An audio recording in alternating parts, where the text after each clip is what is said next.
is being launched. To improve socio-economic conditions of the particularly vulnerable tribal groups, the PVTGs as we refer them to, Pradhan Mantri PVTG Development Mission will be launched. This will saturate PVTG families and habitations with basic facilities such as safe housing, clean drinking water and sanitation, improved access to education, health, nutrition, road and telecom connectivity, and sustainable livelihood opportunities. An amount of 15,000 crores will be made available to implement the mission in the next 3 years under the Development Action Plan for the Scheduled Tribes. Ekalavya Model Residential Schools. In the next 3 years, Center will recruit 38,800 teachers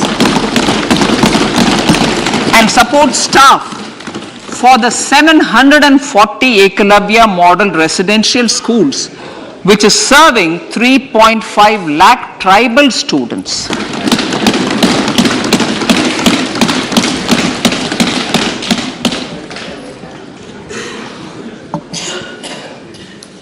In the drought-prone central regions of Karnataka, central assistance of 5,300 crore will be given to Upper Bhadra project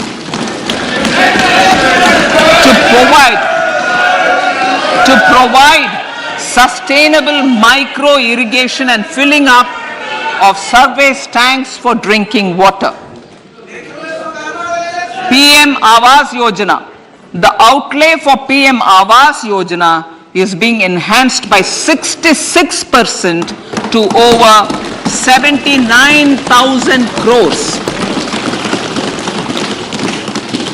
Bharat Shared Repository of Inscriptions will be set up in a digital epigraphy museum with digitization of 1 lakh ancient inscriptions in the first stage. Support for poor prisoners. For poor persons who are in prisons and unable to afford the penalty or the bail amount, required financial support will be provided. Priority number 3, infrastructure and investment. Investments in infrastructure and productive capacity have a large multiplier impact on growth and employment. After the subdued period of the pandemic, private investments are growing again.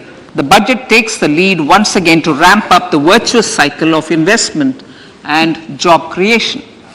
Honorable Speaker, sir, the capital investment outlay is being increased steeply for the 3rd year in a row by 33% to 10 lakh crores, which would be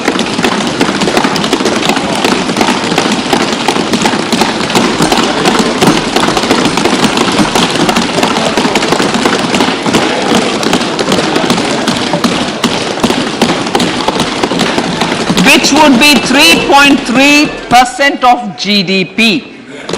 This will almost be 3 times the outlay made in 2019-20.